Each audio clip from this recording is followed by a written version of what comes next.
The envelope was crumpled at the edges, like it had been handled too many times before reaching me. The ink was smudged, my name misspelled, Leora with no H. I turned it over again and again, already knowing what I'd find. The flap had been opened, resealed without effort. Someone read this before I did. It came the night before Calder's birthday party, slipped under our front door like a forgotten grocery ad. The handwriting was unfamiliar, uneven. A note, not an invitation. And certainly not meant for me. I stood in the kitchen holding the card in one hand and my breath in the other. My son, Jalen, was upstairs picking out his shoes for the party, humming like this was just another family celebration. But I knew better. When you're not invited properly, you're already not welcome. I thought of skipping it. I had every reason. But then Jalen called down to me, excited. "Mom, are you wearing the red one? You look cool in that." And so I did. Have you ever shown up to a place knowing no one wanted you there? The gated community glittered like a magazine spread, pruned hedges, fairy lights, music faint in the wind. Calder was already inside. The valet raised an eyebrow when I gave my name. "Quinn," he echoed. "We don't have." "Oh. You're Mrs. Quinn?" He said it like a question, like I might correct him. "Yes," I replied. "That's me." Inside, the house buzzed with curated laughter. People flitted between rooms like butterflies on display. My heels barely made a sound on the polished floors. I scanned the crowd for Calder, but all I saw were shadows in conversation. Cressida spotted me from across the room. She waved, more like flicked her hand in my direction, then vanished behind a wall of champagne and pearls. I wasn't announced like the other spouses. There was no murmured, "And this is Leora, Calder's wife." I existed in the negative space between everyone else. A server passed by with a tray of champagne. I reached for one, but paused. On the side table near Verona, there sat another flute. Half filled, not touched, but placed with intention. Verona's eyes flicked toward it before she looked away. "Would you have drunk it, or asked why it was set aside just for you?" I held my glass close but didn't drink. People didn't speak to me. They didn't even whisper. They just stopped talking when I came near.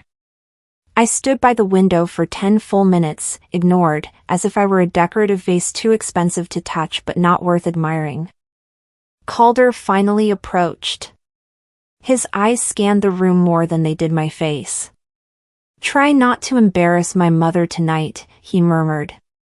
Then he left. Verona raised her glass. "To family," she said. "To those who made tonight possible, Cressida, Everett, and my son, Calder." What a blessing. No mention of me. Even Jalen looked up at me, brows knitted, lips parting like he was about to say, "Mom?" I smiled at him. Thin, but real. I was here, breathing, loving, existing, but invisible. I turned back toward the side table. Verona was speaking to someone, laughing. Her eyes flitted to the untouched glass again. A twitch of her mouth, barely there, something between satisfaction and calculation. So I smiled too. "Your dress is stunning, Verona," I said, stepping closer. "That shade of gold? Only you could pull it off." She blinked. Just enough time. I switched our glasses without a sound. Not 10 minutes later, a cousin, maybe Everett's niece, I couldn't recall, picked up Verona's original glass. She drank it. She began to cough. Then choke. The party froze. She collapsed against the dessert table, silverware clattering, gasps rising like steam. Verona gasped too. Her face, perfect concern. But her eyes, before the mask fully snapped on, hand like he thought she might collapse from horror. But I saw her. The way she blinked too slowly. The way she turned her face just enough to see the reaction of the room before crafting her own. Whispers bloomed across the party like mold. Fingers pointed, not directly, not yet. But suspicion moved like heat through wallpaper. Something wasn't right. Still waters run deep, and poison can wear pearls. Would you speak up or let silence tell the truth? The cousin was wheeled out minutes later, paramedics pushing, onlookers parting like curtains on a stage. Behind them, Verona stood untouched. Her makeup still perfect. Her poise, intact. Then I saw it. Just beyond the EMTs, across the kitchen's edge, Cressida's eyes met Verona's. And there it was, a smile. Thin. Too calm. Gone before it formed fully. But I saw it. My mind rewound everything, the switch, the hesitation, the glass untouched on the table. Verona had placed it there with a reason. It wasn't meant for just anyone. And I had taken that moment from her. Did I just save my own life? Or steal someone else's fate? Calder stormed toward me, jaw tight, eyes sharp. What happened? He hissed. I didn't see anything, I said. My voice was even. My palms cold. His stare drilled into me, but he didn't press further. Not here. Not yet. If you had proof but no power, would you risk it all to be heard? A slow hush fell as people returned to their drinks, their fake conversations.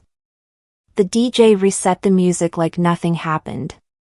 But the mood had curdled. I was a cornered silence in a house too loud with lies. Verona approached me near the bar. I hope you're feeling better, dear, she said, voice sugared. It's been tense tonight. I do appreciate you staying out of the way.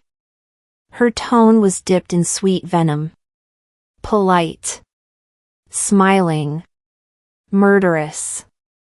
I caught the way guests watched her, like she was the victim. Not the architect. Then Cressida brushed by me in the kitchen. She didn't smile. You don't know what you've stepped into, she whispered, almost kindly. The warning settled into my spine like ice. What was in that drink? And how many people were in on it? My breath caught as I imagined another version of tonight. One where I never noticed the glass. One where I drank what was left for me. I pictured myself gasping, collapsing. The guests rushing, but no one reaching me fast enough. Verona sobbing publicly, while Calder stood shell-shocked, his expression unreadable. They'd call it stress. Exhaustion. A family tragedy. And then I saw my funeral, small, tasteful. Verona in black lace, crying just enough. The pastor saying I was a quiet presence. A presence. Not a person. They don't expect me to be the quiet one who watches and remembers. No. Not this time. I touched the zipper of my purse. The glass was still there. My pulse evened. It wasn't about panic anymore. It was about proof. About control. Have you ever realized the person smiling at you wanted you gone? Slipping away to the powder room was easier than I expected. The house was big, and no one missed me. I locked the door behind me, flipped on the antique sconce light, and unzipped the bag slowly. There it was. The glass. I sealed it in a plastic pouch I always carried, old habit from parenting, leftover from days when I packed snacks and wipes like my life depended on it. Maybe it did. I examined it in the mirror. No lipstick smudges. No fingerprints that I could see. But I'd know what to do. I'd keep it cold. I'd find a lab. Someone who didn't ask questions. My mother's voice echoed in my head, if they ever treat you like background noise, become the silence that breaks them. I looked at my reflection, not washed out, not trembling. Not a victim. Not anymore. The dining room glowed like a magazine spread, polished mahogany, tall white taper candles, wine that cost more than I used to make in a month. The chandelier above glittered like nothing bad could ever happen here. But beneath the gloss, every glance felt loaded, every word rehearsed. I took my place across from Verona. Her eyes never met mine. Calder sat beside her, reaching under the table to squeeze my hand. It wasn't affection, it was a signal. Be quiet. Be good. To my left, Desmond silently sipped his wine, eyes trailing across the table, but he said nothing. He never said anything anymore. Cressida giggled at something a cousin muttered, but the laughter was too tight, too staged. Verona raised her glass, speaking in her well-practiced tone. To unexpected moments. And learning from them. The silver clinked, the smiles cracked wider. I lifted my glass, but my mouth stayed closed. Ever sat at a table full of people and felt completely alone? Some misunderstanding earlier, I hear, Calder said, loud enough for the room to hush. But I'm sure we all know it was nothing serious. Every head turned toward me, like a spotlight that burned instead of lit. She didn't mean to make things dramatic, he added, squeezing my fingers beneath the table again. Verona offered a soft hum. We all carry burdens. Some heavier than others. Cressida sipped her wine. Lyora's always been sensitive. There it was. Quiet violence, smiling, wine-drunk, and cruel. I swallowed hard. My voice shrank inside me. A memory surfaced like a bruise under skin. The first time Calder said I'd misunderstood his mother's outburst, years ago, in our first apartment. I remembered how I'd cried, and he told me, she just has her ways. I'd believed him. Would you apologize just to keep the peace, even when you knew you were right? Verona stood, glass in hand. A toast. To family. To forgiveness. We all make mistakes. She looked straight at me. We forgive you, dear. The room held its breath. Calder leaned in, barely audible. Just say it. Please. Even Jalen paused, watching. Waiting. I stood slowly. Raised my glass. I let the silence stretch. My hand trembled slightly, not from fear, but from restraint. I said nothing. Verona's lips curved. That's all right. Some people speak with action, not words. Then, the stem of my glass cracked. I didn't feel the slice until warm blood slid over my fingers. Symbolic, right? I excused myself with a tight smile and walked to the bathroom. Inside, I ran water over my palm. The cut wasn't deep, but it bled enough. I stared at the sink, not my face. I didn't want to see what they'd made of me. I wasn't sure if I was bleeding from a wound or from their constant carving away of who I was. I reached into my purse, pulling out the sealed bag with the glass from earlier. The only truth I had. My phone buzzed. A voicemail. Old. I hadn't deleted it.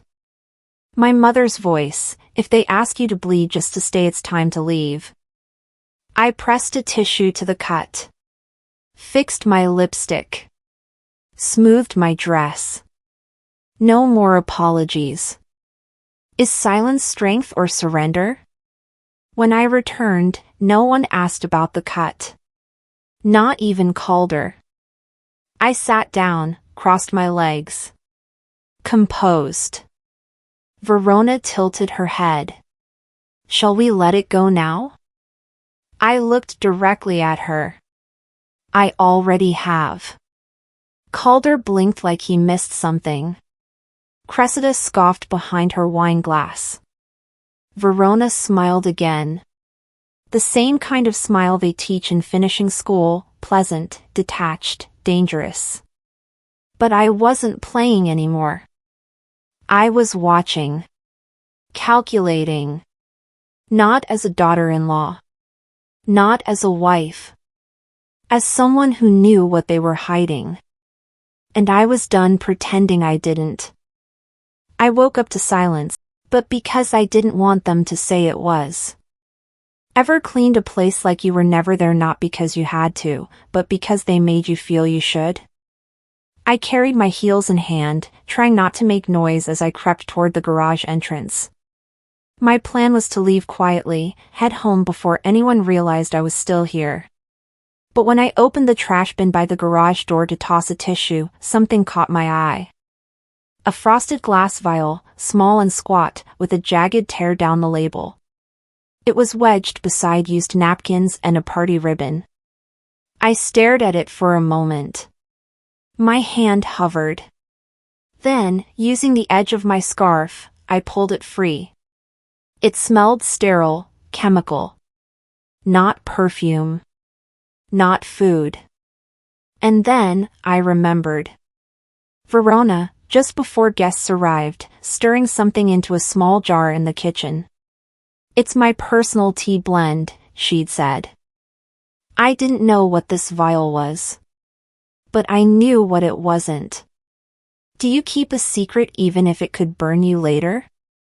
I tucked it inside the inner lining of my coat, snug behind a spare lipstick. On my way back to the house, I noticed the dew still clinging to the grass. It shimmered silver in the early light. And right there, imprinted into the softness, were faint shoe prints leading from the garden side gate to the back kitchen door. They were too small for Calder. Too flat for Verona's usual heels. I followed them halfway, then they disappeared into the lawn, lost like truths too tired to keep standing. I reached the door and paused. Near the handle, almost missed in the grain of the wood, was a faint smudge of powder. I snapped a photo with my phone. Stored it. Patterns don't lie. Not if you're paying attention. Calder once told me I was imagining things. That nothing I noticed ever meant anything. That's the trick, isn't it? Convince someone they can't trust their own eyes. At what point does a coincidence become a clue? Back inside, still no voices. No doors opening. Just quiet. I stepped into the guest bathroom and locked the door. From my purse, I pulled out the glass, the vial, the phone with the photo. I slid them into a small zippered pouch, a bag once used for makeup that had never really seen lipstick. I thought of Verona's smile again, too controlled, too calculated, as that cousin collapsed. She hadn't panicked. Not truly. She had watched. In the mirror, I didn't see the same woman who'd entered this house the night before. I looked into my own eyes. Have you ever seen your own eyes and realized you've changed? I used to believe silence was a form of grace. Now, I see what it becomes in the wrong hands: permission. On my phone, I typed a detailed note, what time I found the vial, where the prints were, the scent, the photo. I saved it. I scheduled the email to send to myself, time-stamped. Just in case. I booked a rideshare on the app. Slid my coat on. Didn't leave a note. As I walked past the front staircase, I paused. The house groaned with age but stayed hushed, like it knew what I was doing. Outside, the morning air bit into my skin. My phone vibrated. Calder. I didn't answer. I typed back, "I'll be home tonight. Don't call." I woke before the sun, the air still thick with the smell of last night's wine and someone else's perfume. The curtains were drawn halfway, letting in a sliver of gray dawn that cut across the carpet like a blade. Calder was asleep in the next room, separate, by choice, and I couldn't tell if it was his or mine. Maybe both. The house felt too still, like it was holding its breath after what had happened. My wrist throbbed faintly where the glass had cut me, the bandage damp and curling at the edges. I pressed my fingers to it, then let them drop. It didn't matter. The pain was small compared to the weight in my chest. My mother's voice echoed from that old voicemail I couldn't bring myself to delete. "If they ask you to bleed just to stay, it's time to leave." I mouthed the words to the empty room. They didn't sound like advice anymore, they sounded like a warning I had ignored too long. For years, I thought survival meant staying quiet. This morning, I knew better. I didn't just want to survive. I wanted to matter. Have you ever woken up and realized you were living someone else's definition of you? In the bathroom, the mirror was fogged from my breath, not from steam. I wiped it with my palm and stared at the tired woman staring back. Red eyes, pale lips, the faint mark of last night's tears at the corners. I'd dreamed of my mother. Not the loving version who baked cornbread and told me stories about forgiveness, but the younger one, the one who had been turned away from her own family's table. They said she wasn't proper company. I saw her standing there in that dream, holding a dish no one wanted, the door closing slow as regret. That dream stayed with me, like smoke that wouldn't leave my lungs. It wasn't just about her. It was me at Verona's table last night, invisible in plain sight. The way they toasted family and skipped my name. I pressed both palms to the counter, leaning close to my reflection. "I will not be forgotten twice," I whispered. What if the wound you thought healed was the one that taught you to rise? Outside, the sky was the color of bruised lavender. I slipped on my coat and stepped into the garden, careful not to wake anyone. The grass was cold, dew biting at my ankles. I carried the evidence pouch in my hand, the glass, the vial, the photo. It looked strange in daylight, fragile but certain. I crouched by the same patch of grass where I'd seen the shoe prints. They were faint now, softened by moisture, but still there. Proof that something had happened, that someone had walked this path before me with darker intent. I turned on my phone's recorder. Footprints, size 6 or 7, narrow. Dew still disturbed. Vial found in garage bin, chemical smell. Verona's kitchen motion the night before. My voice didn't shake. The words came steady, rhythmic, factual. A breadcrumb trail I could follow later. The wind carried a low hum through the trees, and I realized how awake I felt. No fear. Just clarity. If you found a breadcrumb of truth, would you pick it up and follow it or pretend it wasn't there? When I stepped back inside, Calder was stirring. He looked half awake, hair tousled, confusion written across his face as if he'd forgotten everything that happened, or wanted to. "You're up early," he mumbled. "I couldn't sleep," I said, adjusting my collar. He smiled faintly, unaware of the storm under my calm. "You should rest. Mom's planning brunch." "I won't be here," I replied, soft but firm. His eyes opened fully now.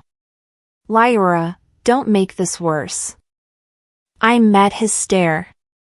You can't build a future with someone who refuses to change the foundation. He didn't answer. Maybe he couldn't. I picked up my bag, the zipper pouch nestled inside, and walked toward the front door. Every step felt deliberate, every breath sharp and clean. Have you walked out of a place you thought would hold you because you realized it didn't? The sky was blushing pink as I climbed into the car that waited at the end of the driveway. The driver gave me a polite nod and pulled away from the curb. The Thorn estate grew smaller in the mirror until it vanished behind the trees. I didn't look back. But I carried everything with me, the evidence, the memories, the choice I finally made. This is an escape, I murmured to the quiet hum of the car. It's emergence. The vial rested beside me on the seat, the first light of morning catching its frosted surface. Outside, the world began again. The chime of a new email broke the afternoon silence in Calder's home office. I hadn't planned to sit at his father's old desk, but something about the heavy wood and worn leather seat made me feel braced, like a soldier tightening her boots before a storm. The subject line read, "For immediate distribution, family statement." I didn't have to open it. My stomach clenched the way it does when you hear your name from a room you weren't invited into. But I clicked. The message was polished, clinical. Signed by Verona's legal team, CC to Calder's business partners, old family friends, even the headmaster at Jalen's school. Words like mental health relapse, emotional fatigue, and suicidal ideation jumped from the screen. It referenced a note, falsified, obviously, claiming it had been found recently in my writing desk. A plea for help, they said. It was fiction. Weaponized fiction. They didn't break me, they rerouted me. I didn't reply. I closed the email. Shut the laptop. Rage moved under my skin like a low, hot current. Not loud, not dramatic, but definite. I stood up with one clear thought: I might not have power, but I had truth. Has someone ever published your ruin before you had a chance to speak? The door creaked open. Calder stepped in, his tie loosened, his voice softer than it deserved to be. "Mom thinks it's best you rest here for a few days," he said, not quite meeting my eyes. He gestured toward the guest suite, like a nurse pointing to a padded room. I stared at him. The man I married. The father of my child. And in that moment, a stranger echoing someone else's will. "Rest feels different when it's ordered," I said. He lingered, maybe hoping I'd ask him to stay. I didn't. When he left, the door clicked behind him like a lock. Is being ignored louder than being attacked? My purse sat beside the desk. I pulled it onto my lap and opened it slowly. The pouch was still there, glass, the photo, the vial. Real things. Tangible.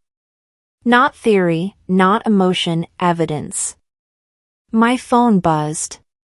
A push alert, legal hold placed on select Thorn family assets pending mental health review.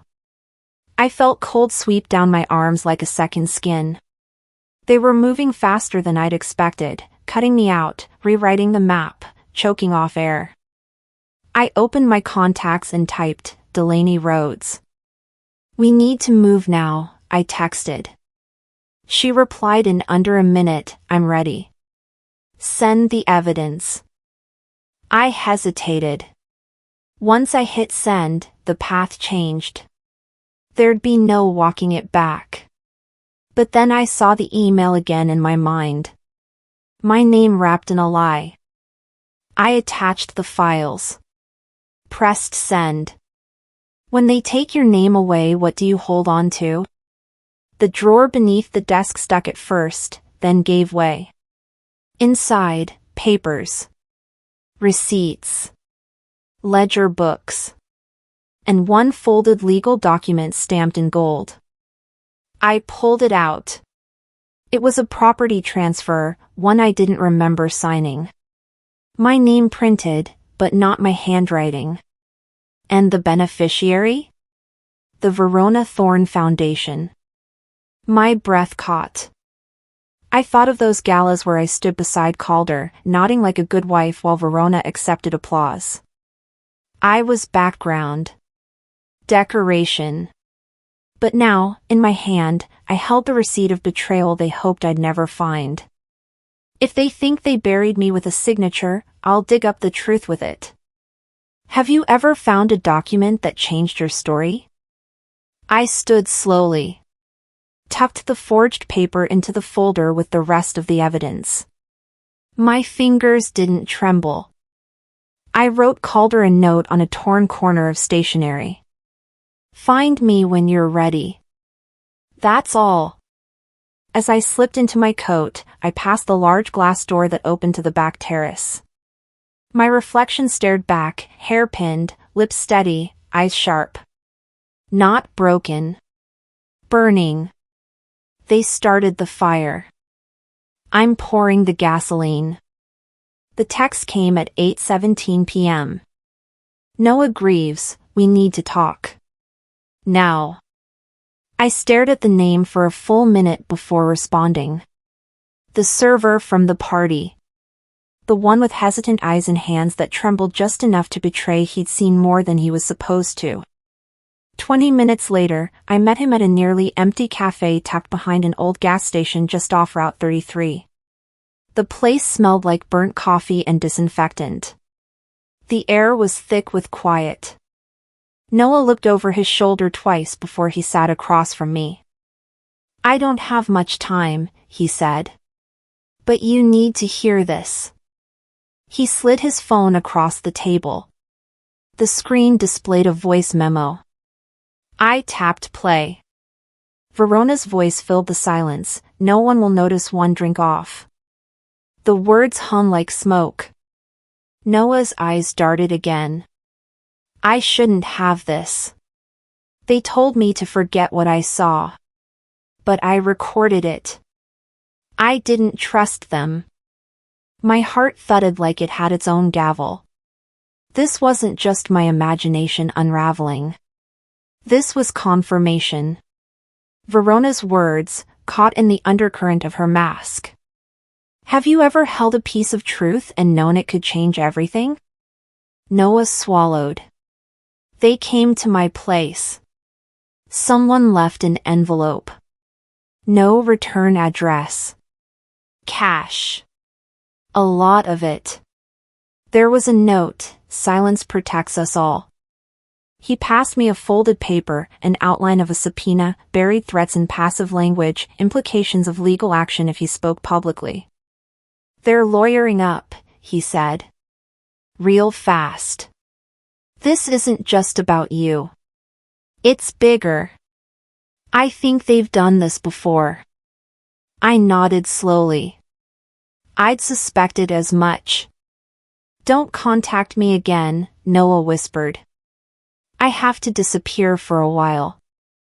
I watched him walk out the door, shoulders hunched like someone already in hiding. In my mind, my mother's voice returned, knowledge is the only ransom the powerful fear. Which would you risk first, truth or safety? Back home, I sat in the low amber glow of my office lamp. My hands moved with purpose now, email screenshots, timestamps, photos, voice memos. I organized each one into a digital timeline. I named the file, Evidence Timeline, Thorn Estate. I whispered aloud, you saved me. Now you help save others. I called Delaney Rhodes. She picked up on the second ring. We move Monday, I said. I'm ready, she replied. Everything in place? Yes. And more. I hung up and leaned back. This was the first moment in months where I felt the weight of silence lifting, not because I was louder, but because I was finally being heard by myself. When did you stop waiting and start moving? I didn't sleep at the estate that night. Instead, I went to Dina's condo downtown. Neutral ground. Safe zone. The rideshare ride was quiet, city lights stretching past the window like a silent movie. I thought back to how those mansion walls had always felt like fortresses. Now they felt like prisons. I made a list on the back of an envelope, names I could trust, names I couldn't. One I underlined twice, Desmond. He knew something. He always had. Does safety come from silence or standing up? The condo smelled like eucalyptus and fresh paint. Dina kept things simple, one coffee mug in the sink, a folded throw on the couch, curtains drawn but not closed. At 3:07 a.m., I sat with coffee, watching the cursor blink on my laptop. The memo sat on screen, Noah's file, copied and renamed. I backed it up to 2 cloud services, then sent encrypted versions to Delaney and one to myself. Just in case. I murmured into the quiet, they thought silence would bury me. I'll raise the voice. I reached for the evidence bag, fingers brushing against the sealed glass, the voice recorder, the photo of footprints. Outside, a door clicked. Footsteps paused, then moved down the hallway. I waited, calm, still. No panic. Just readiness. The knock at the door came early, soft, but purposeful. I watched through the curtain as Calder opened it. 2 men in dark jackets and polished shoes stepped inside like they'd rehearsed every movement. Their badges glinted only for a moment before disappearing into breast pockets. Investigators.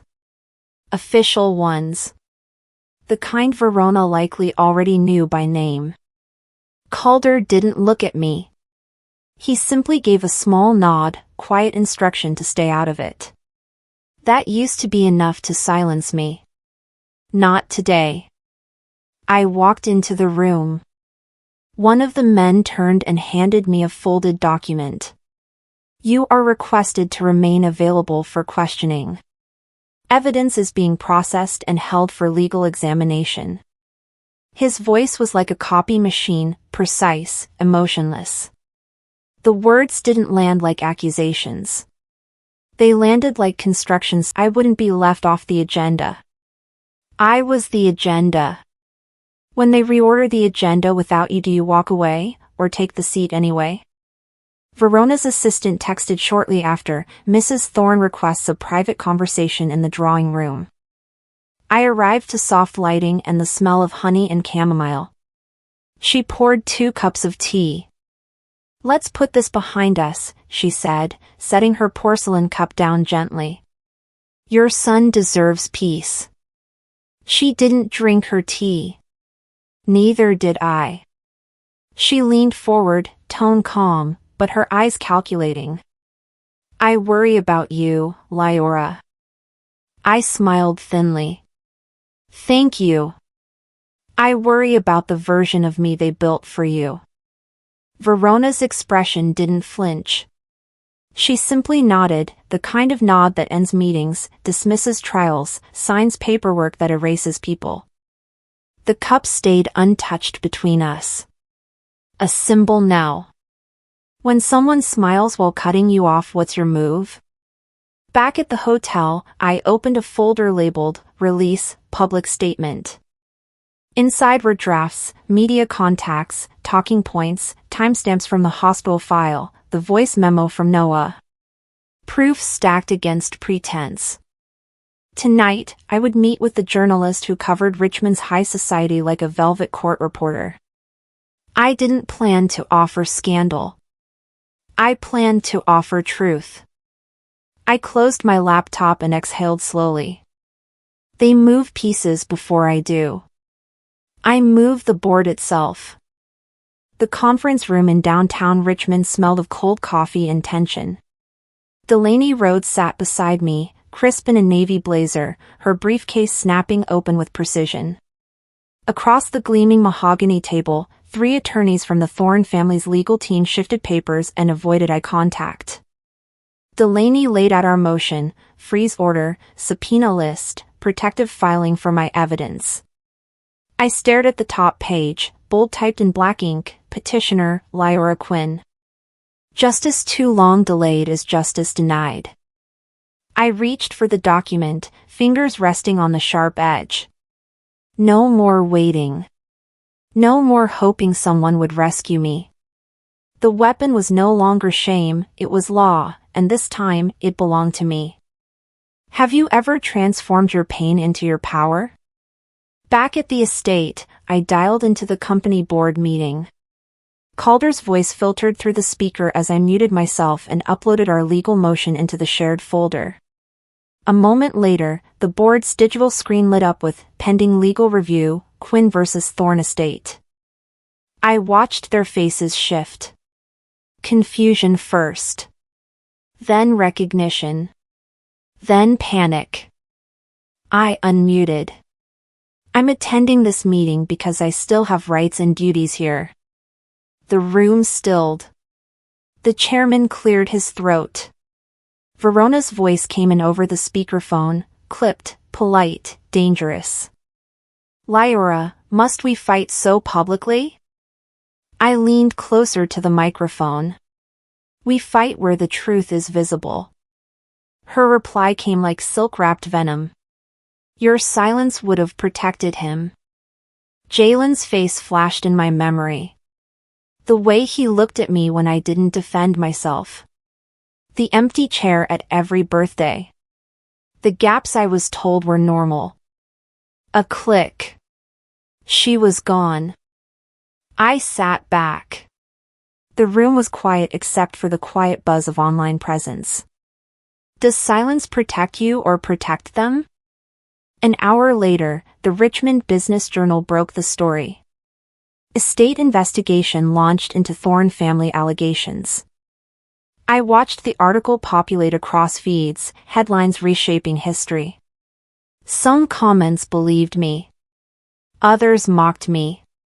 One wrote, "She finally had enough." Another, "You don't go to war with your family unless they started it."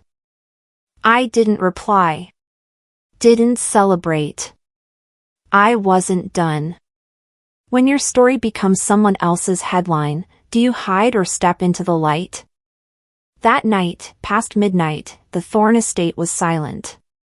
I walked down the hall, fingers trailing along picture frames, snapshots of vacations, holiday dinners, staged happiness.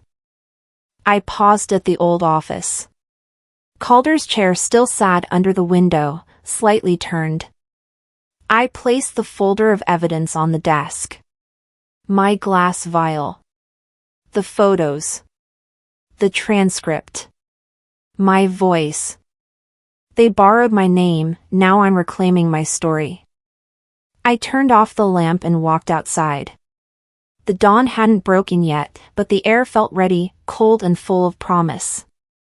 The drawing room was colder than I remembered, not by temperature but by tension. I walked in slowly, conscious of every footstep echoing on the marbled floor. Verona and Cressida sat across from each other, a united friend of poise and polished disapproval. Calder lingered near the fireplace, arms folded, eyes unreadable. Desmond Thorne stood near the mantel. His presence had always been quiet, almost ornamental, until tonight. His voice broke the air like it didn't belong to him, low and sure. "It's time we tell you the part of the story no one heard," he said, pulling a small USB from his pocket and placing it on the table. I looked at it, unsure what I expected. Verona flinched, barely, but I caught it. Desmond took his time, sitting at the head of the table. I was silent because I thought it preserved peace. But silence built the wrong kingdom. Have you ever waited for someone quiet to finally speak and realized it changed everything? He plugged the drive into the family laptop. A file opened, scans of old documents, wire transfers, board meeting notes. Desmond narrated like a man unearthing his own regrets. For years, Verona had redirected foundation funds without disclosure. Investments masked as family interests were leveraged to diminish female members' stake. Desmond admitted he knew some of it. Enough to feel guilty. Not enough to stop her. Until now. He handed me a printed record of a 1994 board memo. "Your name was meant to stay absent," he said. That was intentional. I sat still. But my fingers gripped the page like rope. The realization wasn't a surprise, it was a confirmation. I remembered my mother's voice echoing across time, "They build the cage elegant, then expect you to thank them for living inside." I looked up. Verona's mask was cracking at the edges.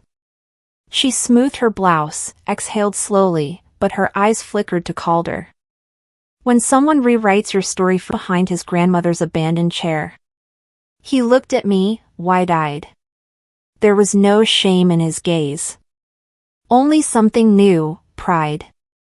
I walked upstairs, packed my bag without urgency, and added one file to my suitcase.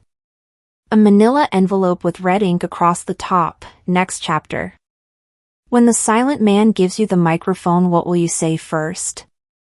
I stepped onto the estate's front porch just as dawn broke. The sky blushed slowly, like it wasn't sure if it wanted to rise. Under the colonnade, I stood still, my breath visible in the crisp air. I remembered Maya Angelou, there is no greater agony than bearing an untold story inside you. No more agony. I pulled out my phone, opened my drafted email, and hit send. The documents Desmond had shared, the scans, the files, they were on their way to every major journalist in Richmond and civil rights platforms that had waited for this kind of story. My phone buzzed immediately. A message from Calder, "I'll understand when I step back."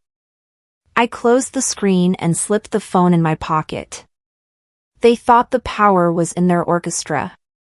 It was in my solo. The invitations went out that morning, gold-trimmed, formal, and signed by me. For once, I wasn't an add-on or afterthought. I was the host. And this wasn't just a party, it was the reckoning they never saw coming. Guests arrived in muted waves. Board members. A few carefully selected media reps lingering just outside the ballroom doors. Family friends with expressions tight as drawstrings. I watched them, standing at the top of the room, under the chandelier Verona once called her crown jewel. This time, Verona stood opposite. Cressida beside her, poised, chin high. Calder floated near the center, but his eyes kept finding mine. I stepped up to the mic. "Tonight isn't about what happened," I began, voice calm and unwavering. "It's about what I chose next." Gasps were silent. Tension was not. Have you ever invited someone to your comeback without telling them it was your comeback? The lights dimmed. The projector flickered to life. Slide 1, the broken glass. Slide 2, time-stamped footage of the drink switch. Slide 3, the hospital record, undetermined cause, no talk screen. Slide 4, the hidden document from the estate files. Slide 5, voice memos. Witness statements. Each image sharpened the room's breath. Desmond stood beside me, arms crossed, silent but steel-like in stance. His presence spoke volumes, he was done being quiet. "I didn't just bring proof," I said slowly. "I brought the story that refused to end quietly." Verona didn't blink. But I saw her chest rise faster. Is revelation the same as vindication, or the first step to it? The final slide hadn't even faded before Verona stepped forward. "I deeply regret," she started, but then Calder's phone buzzed. Loud in the silence. He checked it. Froze. He looked up. The freeze order, "It's live now." A pause. The board chairman raised his hand. "We need a recess." No one moved. I exhaled. This wasn't chaos. It was clarity, breaking like dawn over a storm-weary sea. I walked toward Jalen, seated near the side wall, watching. He blinked up at me, lips parted. I leaned close. "You see me now, son?" He nodded, barely, but enough to hold me steady. What if your child saw you before you were ready, what then? The room thinned after that. Whispers trailed like cigarette smoke. Chairs scraped. Verona left first, head high, steps stiff. Cressida whispered something to Calder, but he didn't respond. I stepped outside onto the estate porch, letting the cool air hit my skin. In the distance, fireworks from a nearby festival bloomed in pink and gold. But I didn't feel celebratory. I felt released. I opened my phone. Texted Delaney, motion filed. Thanks for holding the line. I tapped record on my voice memo app. Power isn't given, it's taken when you stop asking permission. I didn't know who I was recording it for, maybe just myself. Maybe for every woman who ever waited too long to speak. When you raise your hand to claim your story, do you remember how to keep it? The stars were fading when I zipped my suitcase. I wasn't fleeing anymore. I was choosing. My own tempo. My own tempo. I walked down the corridor once more, each step soft, final. No anger left. Just resolve. At the door, I turned for a last glance. Not out of longing, but acknowledgement. They built the orchestra. I wrote the symphony. I slid into the car. Jalen already buckled in the back. He smiled. The kind that speaks to legacy, not memory. And together, we drove toward morning. The lights above the stage were soft but deliberate, casting gold warmth across my face. I stood at the podium, palms open against the wood, hearing my name announced, not mispronounced, not an afterthought, but honored. Please welcome, Lyora Quinn. The applause rose gently, steady and real. 2 years ago, I might have shrunk from it. Tonight, I let it wash over me. I once changed a glass, I began. Tonight, I change a legacy. The room quieted. Rows of women filled the seats, young professionals, retired teachers, mothers with silver hair pulled back tight. I saw nods before I even reached the second sentence. They understood. A flicker of memory flashed, my mother, standing at the kitchen counter, telling me, your words will always weigh more than their silence. This was that moment. Her echo made flesh. Have you ever found yourself where you always belonged? Once you left where you didn't? I told the story, not the scandal, not the shame, but the survival. The night of the toast. The glass that switched. The smile that betrayed. The documents that proved what gaslight tried to erase. And then I paused. Maya Angelou once said, I continued, there is no greater agony than bearing an untold story inside you. I learned that agony well. But I also learned this, survival stops being enough the moment you remember you deserve more than endurance. The women leaned forward. Some whispered amen. If you've ever been told you don't matter, I said, my voice breaking slightly, stand up. Because your value was never built by their acceptance. They stood. Dozens of them. Then hundreds. Some cried, some smiled, all standing shoulder to shoulder like witnesses to their own rebirth. The applause wasn't wild, it was powerful. Grounded. Shared. Are you ready to stand even when you were taught to stay seated? Afterward, I slipped away from the lights, walking through the quiet night air. Outside the conference hall, the sky was ink blue, a few stars beginning to breathe through the darkness. I drove until instinct turned the wheel, back toward the Thorne estate. The gardens were still there, sleeping under the winter moon. I walked the path where dew once covered footprints, those same prints I'd followed, desperate for proof. Now the grass had grown back. The evidence erased. But I didn't need it anymore. This garden watched me rise, I whispered. It no longer holds me in. My phone buzzed. Proud of you, Mom. Jalen. My throat tightened, but the tears that came weren't of pain. They were release. They defined the house, I said softly to the wind. I define the home. When your foundation changes, does your view of home change too? I turned toward the porch light flickering faintly ahead. Verona stood there, older, quieter. Her expression unreadable, but her eyes no longer carried the edge of victory. Calder stood beside her, hands in his pockets, uncertain, maybe remorseful. I raised a hand in a simple wave. Not for approval.